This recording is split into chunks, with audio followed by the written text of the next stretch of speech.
It's an overwhelming feeling of dread. Your chest pounds. It's like having this grey cloud following behind you. It's an all-pervading thought. It's in your head all the time. Scanxiety is the very normal anticipation or worry of scan results or blood tests or any results for that matter. And it can be a really powerful phenomenon. It's very normal with ovarian cancer. Hi, my name's Rose. My name is Sbba. My name's Irene. I have stage 4 high-grade ovarian cancer. I was diagnosed in March 2023. Diagnosed in December 22 with high-grade stage 4 ovarian cancer. And in March of 2022, I was diagnosed with stage 3C low-grade serous ovarian cancer. So I don't know when you realised about Scanxiety, but the first time I actually heard the word was through Target Ovarian. Yeah, I mean, like you, I'd never even heard of Scanxiety before cancer. It wasn't until I had had my surgery, and then it was, you know, those 3 monthly checks, that's when you'd go through this cycle of you'd be okay, you'd get your result, and then it would build up towards the next 3 months, the blood tests, the scans and all of that. This feeling was completely different. It was just so overwhelming, and it was on repeat, and the 3 monthly thing, having it so often, didn't make it any easier. When people are either awaiting a diagnosis of ovarian cancer or going through treatment, what we tend to find is closer to when the results are arriving, it can be really an intense feeling. Some people present and they feel like they're losing it basically, so they feel so overwhelmed and they may never experienced such intense feelings or emotions or thoughts before, particularly with ovarian cancer, when you're waiting results or the ongoing nature of the treatment, sometimes it can be really intense, and that's completely normal. They prepare you for, oh, okay, you know, you're going to get possible hair loss, you're going to get the constipation, the diarrhea, the this, that, the other, but nobody prepares you for the emotional and the mental turmoil that you are actually going to experience. You don't know, oh, this is coming up to me. No, you're right in the middle of it. You can't keep it down. It's like a beach ball you're trying to put under the water and then it just bounces back up again. Your brain is doing exactly what it's designed to do. Psychologists call it the threat system or the survival brain or the old brain.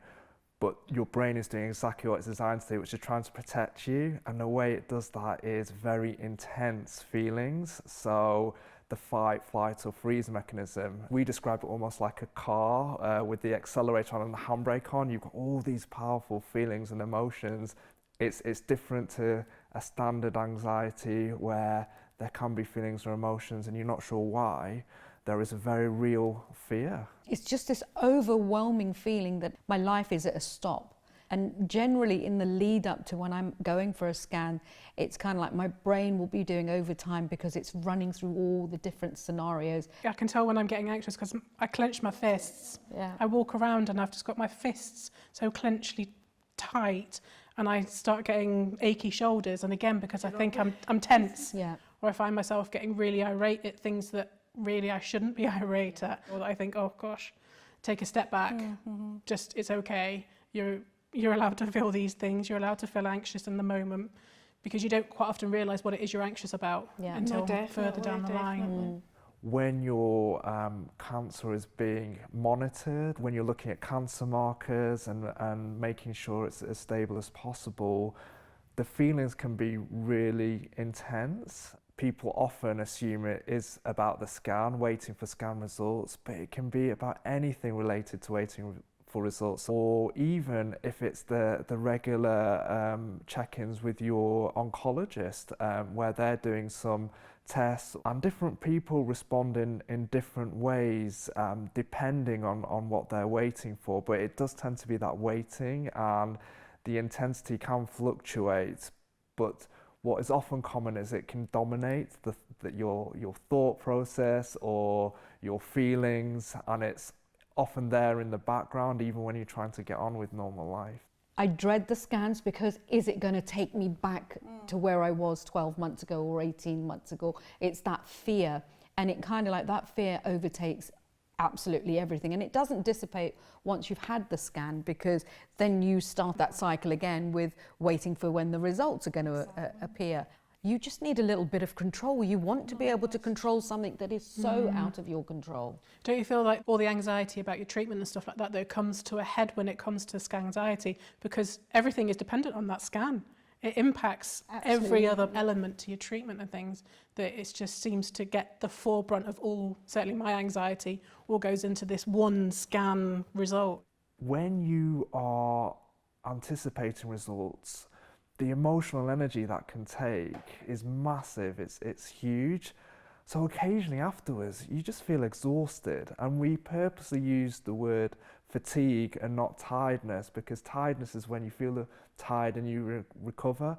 Emotional fatigue feels very different. You just feel exhausted, you feel very low, very flat, and it's through no fault of your own. You simply just can't pick yourself up straight away. So we often say that's where self-compassion is so important.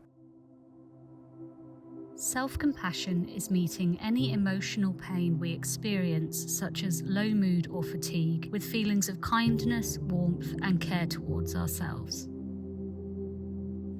One thing I wish I'd known was just that these feelings were real, that this is a thing and that this is something that happens to everybody.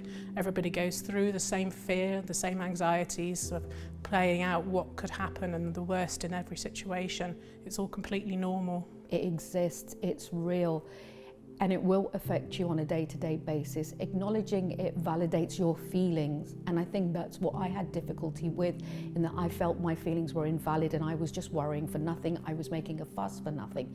But it is real, and your feelings are valid, and allow yourself to sit with them. Be easy on yourself, and I wish someone else had told me that.